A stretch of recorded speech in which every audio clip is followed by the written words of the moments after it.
Lockdown में काम छूट जाने के चलते लखन अपने परिवार समेत पैदल ही दिल्ली से अपने गांव मीरपट्टी लौट आया था। लखन के परिवार में उसकी पत्नी के अलावा एक बेटी और बेटा थे। बेटी का नाम राखी और बेटे का नाम सूरज था। दिल्ली में राखी अपनी माँ के साथ दूसरों के घरों में चौका बर्तन का काम करती थी। सूरज अभी छोटा था और सरकारी स्कूल में पढ़ने जाता था।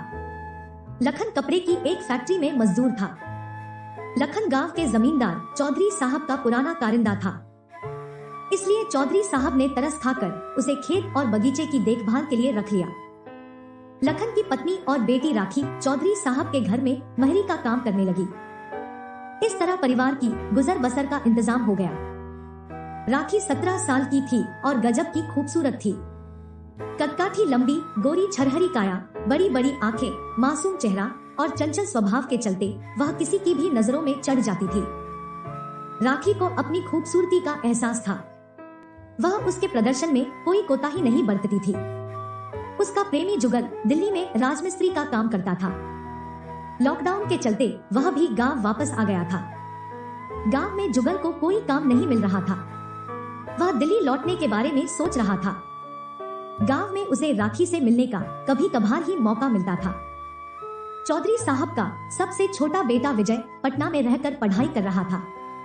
छुट्टी में वह घर आया हुआ था और लॉकडाउन हो जाने के चलते वहीं फंस गया था। विजय ने एक दिन राखी को दालान में काम करते देखा तो देखता ही रह गया। राखी की बिखरी हुई लटें, उभरी हुई छाती और कसा बदन देखकर विजय बेचैन हो उठा। वह उससे दोस्ती बढ़ाने की जुगत बैठाने लगा। मौका देखकर विजय ने राखी से अपने मन की बात रखी। राखी, मैं तुम्हें पसंद करता हूँ और तुमसे शादी करना चाहता हूँ। छोटे मालिक, आप बड़े लोग हैं और आप मुझ जैसी गरीब लड़की से शादी करेंगे? राखी ने अंगड़ाई लेते हुए पूछा। राखी, जमाना बदल गया है, अब कोई बड़ा छोटा नहीं है, विजय ने कहा। राखी विजय के झांसे में आ तो गई, पर फिर भी उसे यकीन नहीं हो रहा था कि वह इस परिवार की बहू भी बन सकती है। उसने यह बात जुगल को बताई।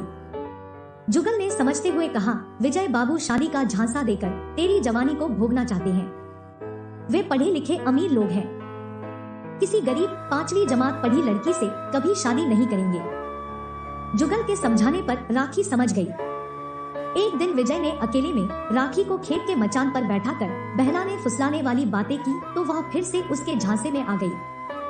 विजय राखी को यह यकीन दिलाने में कामयाब रहा कि जुगल को राखी की किस्मत देखकर जलन हो रही है। लालच में पड़कर राखी ने विजय को हाँ कह दी और पल भर में जुगल के प्यार को भुला बैठी। क्या सोच रही हो मेरी जान, आओ ना रोमांस करें, राखी के उभारों को सहलाते हुए विजय ने कहा तो राखी का तनमन मचल उठा। विजय ने अपने होंठ राखी के दहकते होंठ पर रख दिए और हाथों से उसके बदन को सहलाने लगा। राखी तड़प कर विजय से लिपट गई। दोनों ने जी भरकर अपनी प्यास बुझाई। अब विजय का जब भी मन करता वह राखी के साथ रिश्ता बनाता था। राखी भी अब जुगल से मिलने से कतराने लगी थी। जुगल समझ गया कि राखी विजय के चंगुल में फंस गई है। उसने राखी को कई बार समझने की कोशिश की, लेकिन वह जुगल से बात ही नहीं करना चाहती थी। इसी बीच लॉकडाउन खुल गया। मजदूर वापस काम पर जाने लगे थे। जुगल दिल्ली लौट आया। लखन को भी उसकी फैक्ट्री से काम पर आने का फोन आया। फैक्ट्री का मालिक पहले से ज्यादा तनख्वाह देने के लिए तैयार था। गांव में बस किसी तरह गुजर बसर हो रही थी, इसलिए लखन भी दिल्ली आने की सोच रहा था। यह बात राखी ने विजय को बताई। मेरा भी कॉलेज शुरू होने वाला है, मैं भी यहाँ से चला जाऊंगा। तुम भी अपने पिताजी के साथ दिल्ली चली जाओ। समय आने पर मैं शादी के लिए घर में बात करूंगा। ध्यान रहे कि समय से पहले किसी को इसकी भनक न लगे, विजय ने राखी को चूमते हुए समझाया। राखी अपने पापा के साथ दिल्ली चली आई। विजय पटना चला गया। पहले तो उन दोनों में फोन पर बात होती रहती थी, पर धीरे धीरे विजय ने पढ़ाई का हवाला देकर बात करना बंद कर दिया। राखी को विजय का यह बर्ताव अजीब लग रहा था। एक दिन जुगल ने राखी को फोन करके मिलने की गुजारिश की। राखी ने हाँ कर दी। वे एक पार्क में मिले। इधर उधर की बात करने के बाद जुगल ने जो बात बताई वह सुनकर राखी का कलेजा धक से रह गया। जुगल ने बताया, राखी, विजय बाबू ने धूमधाम से अपनी जाति की एक पढ़ी लिखी लड़की से शादी कर ली है। राखी का मन जुगल की बात मानने को तैयार नहीं था।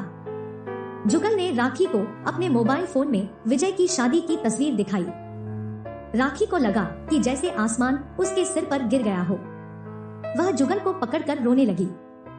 चुप कर पगली, हर वादा सच्चा नहीं होता। जो भरम था उसे भूल जाना बेहतर है। मैं हूं न तेरे साथ, राखी के माथे को सहलाते हुए जुगल ने प्यार से कहा।